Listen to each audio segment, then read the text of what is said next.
Donc, je me souviens aussi une fois, vous avez eu à me parler de cette histoire de mariage qui avait été faite dans l'eau. Je ne sais pas, est-ce que vous pouvez revenir un peu là-dessus et puis être un peu clair là-dessus? Là, ce sont des gens, par exemple, ça c'est dans mon autre expérience, avec mon ancien mari, au moment où on voulait se marier maintenant.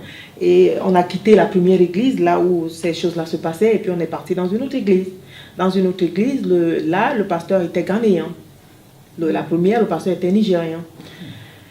Et le Ghanéen nous a fait comprendre que non, qu'on vivait dans la fornication. Effectivement, bon, moi j'étais de nouveau, je ne comprenais pas toutes ces histoires. Bon, moi je me suis accordée avec lui parce que c'est dans la Bible. Il nous dit que non, qu'on vivait dans la fornication et tout, qu'il fallait qu'on se sépare avant le mariage. On s'est accordé. Lui, il est reparti, mon mari, la personne avec qui ce frère-là est reparti chez lui. Pendant 3 mois, je suis chez moi pendant 3 mois aussi. Cependant, on s'apprêtait pour le mariage. Et le pasteur nous a fait comprendre que non, que lui, on doit lui remettre les bagues de mariage pour qu'il puisse les bénir. On s'est accordé. On lui a remis les bagues de mariage. Quand on a remis les bagues de mariage, il les a gardées pendant 3 mois. Et le jour du mariage est arrivé, on a fait le mariage. Et lui, il s'est dit que non, qu'il va se charger de la photographie. C'est lui qui va faire nos photos de mariage, c'est lui qui va nous faire un album, ce qui n'a jamais été fait. Et maintenant, on a fini le mariage, on a fini les célébrations et tout ça. On n'a jamais eu cet album, ni les photos de mariage, ni quoi que ce soit. Bon, moi, je n'ai pas fait grande histoire dedans. Ni mon époux, on n'a rien dit. Mais j'ai fait un constat. C'est-à-dire que dans les 2 ans qui ont suivi le mariage, c'était la pure terreur. Dans le terme des arguments, dans le terme de conflit, dans le terme c'était comme un feu entre lui et moi. Quand il y a un désaccord, mais c'est comme un feu. C'est comme le pétrole et la flamme. Ça ne s'accorde pas. Ça ne s'accordait pas. Et je me posais toujours des questions dans mes prières. Je demandais au Seigneur, je dis, mais pourquoi est-ce que c'est comme ça que ça se passe? Pourquoi ça se passe comme ça? Pourquoi il y a ce genre de conflit? Pourquoi est-ce que c'est trop tendu? Pourquoi est-ce qu'il n'y a pas la paix dans mon mariage? Un jour, on dort tous les deux. Le Seigneur nous montre individuellement, mais c'est la même révélation. Le Seigneur me montre ce pasteur qui me faisait marier sous l'eau. Il a pris nos bagues de mariage, il me faisait marier avec quelqu'un sous l'eau. Je me suis réveillée en sursaut. J'ai réveillé mon époux, je lui ai dit, réveille-toi. Il me dit, c'est quoi? Je lui ai dit, regarde ce que le Seigneur vient de me montrer. Ce pasteur nous a fait, en train de me faire marier, m'a fait marier avec quelqu'un sous l'eau. Il me dit, mais le Seigneur vient de me montrer le pareil. La même chose que le Seigneur lui a montré aussi. Voilà. Ce que le Seigneur me montrait, il le montrait aussi au même moment. Voilà. Donc, c'est-à-dire que le pasteur a pris nos bagues de mariage. Il nous a fait marier individuellement, mais spirituellement, avec des hommes spirituels, non? En sorcellerie, quoi, s'il faut le dire. Avec des esprits de l'eau, c'est ça? Avec les esprits de l'eau, Okay. Voilà. Et c'est comme ça qu'il y avait toujours conflit. Parce que les esprits de l'eau, là, ne voulaient pas qu'il y ait un mariage physique entre mon époux et moi. Parce que lui, il était marié à un esprit de l'eau. Moi, j'étais mariée à un esprit de l'eau. Donc, ces esprits de l'eau voulaient, voulaient nous occuper.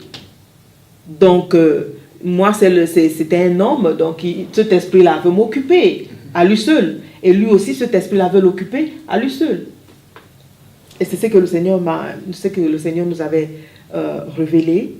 Et quand on s'est réveillé, lui, mon époux avait décidé de changer nos bagues de mariage, mais c'était ce qui s'était fait spirituellement, ça ne pouvait pas s'effacer avec un acte seulement comme ça. Un acte physique. Un acte physique, juste acheter des nouvelles bagues et puis me mettre ça, parce que c'est ce qu'il a fait. On a levé ces anciennes bagues-là, on les a égarées. Et puis, on a acheté des nouvelles bagues, il m'a acheté une nouvelle bague et tout ça. On a fait des prières, mais le mal était déjà conçu. Et j'admets que le Seigneur a permis tout ça pour des enseignements, justement, qu'on est en train de partager aujourd'hui. Ces expériences-là, pour mettre ça sur la table, pour avertir son peuple, pour expliquer à son peuple que voilà, c'est comme ça que ça se passe. Où on va tous à l'église, l'assemblée qui est là, mais Jésus-Christ nous a bien avertis que les gens qui viendront, il y a des gens qui viendront en son nom qui diront Jésus ici, Jésus là.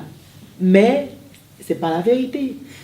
Si je vous ai bien compris, en fait, pour être beaucoup plus précis et clair et direct ici, c'est que ce que vous dites actuellement, c'est que il y a beaucoup d'églises qui, haut et fort, crient Jésus-Christ, Jésus-Christ, mais en fait, dans la vérité, c'est le nom qu'ils crient, mais ce n'est pas réellement Jésus-Christ qui se trouve dans ces églises-là. Non. Et beaucoup de ces adhérents, c'est-à-dire beaucoup de ces soi-disant chrétiens qui sont dans ces églises-là, pensent que, comme on dit Jésus-Christ, qu'il s'agit réellement de Jésus-Christ dans cette église, alors que derrière cela, c'est toute autre chose.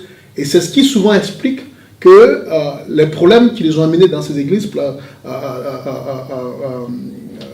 la première fois, ou les problèmes pour lesquels ils sont retrouvés là où ils sont toujours là, et ils ont toujours les difficultés et les soucis.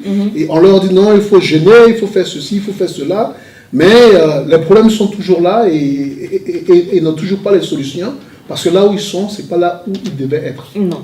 Donc ils sont en fait un troupeau utilisé par ces... emprisonnés par ces pasteurs ou, bon, je ne sais pas comment les appeler, et qui, malheureusement, on va le dire comme ça, les font croire que c'est toujours Jésus. Et comme eux, c'est Jésus qu'ils veulent, aussi longtemps qu'on leur dit Jésus, Jésus, ils se disent qu'ils sont là où Jésus se trouve. Et c'est comme ça, ils se perdent. Et puis bon, ils n'ont toujours pas les solutions à leurs problèmes. Ils sont toujours là, ils demeurent là.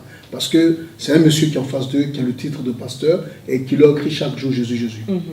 Donc là, je comprends maintenant. Selon mon expérience, il faut avoir une relation, individuellement, il faut avoir une relation personnelle avec Jésus-Christ. C'est pas pour rien, Jésus a dit méditer la parole. Il faut lire ce qui est là. Et il faut pratiquer ce qui est là. Parce que ça, c'est la parole. Il faut lire la Bible. Il faut lire la Bible et pratiquer la Bible. Pratiquer la parole. Pour ne pas se faire tromper, c'est clair. Pour ne pas se faire tromper. Et il faut toujours vérifier ce que dit ce pasteur. Voilà, le message. Dans la Bible. Dans la Bible. Pour voir si c'est cohérent. Si c'est cohérent. Ces versets qu'il récite et qu'il cite, il faudrait que ce soit cohérent avec ce qui est écrit dans la Bible. Et même si c'est cohérent, mais la pratique diffère. C'est pas pour rien, Jésus-Christ a été précis. Il y a de la pratique.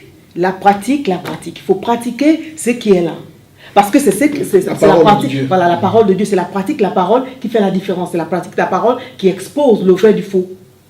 Mais dites-moi un peu, merci, mais dites-moi un peu, comment ça se fait que le pasteur est toujours bien habillé dans la plupart des églises, mais ceux qui vont dans ces églises-là, pour la plupart, beaucoup d'entre eux sont mal habillés par manque de moyens matériels, parce qu'à tout bout de champ, ils donnent leur 10%, ou bien je ne sais pas comment vous appelez ça à l'église, à ce pasteur, et ces pasteurs prêchent souvent sur l'argent. Ils ne prêchent que de l'argent. Mais la prospérité pour le pasteur, mais pas la prospérité pour ceux qui vont dans ces églises. Comment vous expliquez cela? Quand la Bible parle de la prospérité, ce n'est pas seulement le matériel. Il y a la prospérité spirituelle qui est là. Parce que quand il n'y a pas de prospérité, quand l'esprit ne prospère pas spirituellement, dans sa relation avec Dieu, le Père, le Fils et le Saint-Esprit, c'est un désastre. C'est un désastre parce que c'est Dieu qui bénit. Alors, ça veut dire qu'il n'y a pas de relation. Ce qui est là, que quelqu'un peut obtenir vaguement comme ça, ou bien à travers d'autres dons, par exemple les dons de l'ennemi, ce n'est que temporaire. Ça ne peut pas se conserver, ce n'est pas durable. Ce qui vient de Dieu est conservable. C'est pour cela que Jésus a pris l'exemple du vin et des outres, qu'on ne peut pas mettre un nouveau vin dans des vieux outres. Ou bien, comment dire, ça va s'exploser, ça va pas se conserver. Voilà pourquoi tout à l'heure vous disiez qu'il fallait un nouveau cœur. Voilà, un nouveau cœur, c'est le nouveau cœur qui fait que l'homme peut marcher selon les commandements, les préceptes et les lois de Dieu. L'homme s'adhère au protocole du royaume des cieux. Sans ce nouveau cœur, parce que c'est le nouveau cœur qui accommode le Saint-Esprit, c'est le nouveau cœur qui accommode les dons et les fruits du Saint-Esprit. C'est le nouveau cœur qui sait comment pardonner, c'est le nouveau cœur qui dit comme ça, que Jésus dit comme ça, que quand on te gifle sur ta joue droite, tu donnes la gauche. C'est ce nouveau cœur-là. C'est le nouveau cœur qui est patient, c'est le nouveau cœur qui est tolérant, c'est le nouveau cœur qui est, qui a de l'affection, de la tendresse pour son prochain. C'est le nouveau cœur qui contient ou encore qui accommode l'amour de Dieu. Le nouveau cœur qui sait pardonner son prochain. Et c'est le nouveau cœur qui sait tolérer. C'est le nouveau cœur qui peut faire, qui comprend comme Jésus comprend, qui voit comme Jésus voit, qui juge comme Jésus, qui a la conception, tu vois, non, qui peut concevoir comme Jésus conçoit. C'est le nouveau cœur. Si je vous ai bien compris, ce n'est pas tout simplement le fait d'avoir un pasteur, être dans une assemblée, où on crie Jésus, Jésus, Jésus, Jésus-Christ chaque jour. Et ce n'est pas cela qui change les choses. Et cela ne veut pas aussi dire qu'il y a réellement Jésus là. Non. Parce que même le diable peut utiliser le nom de Jésus. Tout à fait. Et l'utilise en fait. Bien sûr. Okay. Je pense que c'est ce que les gens doivent comprendre. Parce qu'il y a beaucoup d'églises malheureusement qui le font. Et les gens qui vont dans ces églises ont toujours les problèmes qui les avaient envoyés là-bas au début. Ils sont toujours dans ces problèmes. Et ces pasteurs leur disent de jeûner, il faut prier, mais ils ne leur montrent pas véritablement comment jeûner, véritablement comment prier. Et ces gens-là, quand ils n'ont pas de résultat, souvent ces pasteurs leur disent oui, bon, ce n'est pas encore le moment de Dieu, quand le moment de Dieu va venir, alors que tout à l'heure, vous avez été précis, vous avez dit que Dieu bénit chaque jour. N'est-ce pas? Chaque jour, c'est bien dans la Bible. Voilà. Donc ces gens-là doivent faire attention à quelle assemblée ils appartiennent, aux pasteurs qu'ils fréquentent, et s'il n'y a pas un développement, une évolution, faire attention là où ils sont, et puis chercher réellement à avoir une connaissance personnelle, un lien personnel, une relation personnelle avec Dieu. Il y a encore quelque chose que le Seigneur me met à cœur, c'est-à-dire qu'il y a un conflit. Dans la Bible, on parlait tout à l'heure où le Seigneur est en train de dire que lui, il est Dieu, il ne partage sa gloire avec personne. C'est écrit dans la Bible. Il le dit, il le répète. Tu vois, non, il le répète. Dans la Bible, dans les Écritures, c'est écrit. De Genèse à Apocalypse, il le dit. Il ne partage sa gloire avec personne. Il est Dieu, il le jure par lui-même. Alors, ça fait qu'il y a conflit quand un être humain se lève et il déclare que ça, c'est mon église. Et il déclare que lui, il est fondateur de cette église. C'est pas son église, il n'est pas fondateur. Quand c'est comme ça, c'est-à-dire qu'il y a un conflit entre cette déclaration et Jésus. Parce que Jésus a dit que Pierre, tu es Simon Pierre, et sur cette pierre, je bâtirai mon église. Qui est le vrai propriétaire?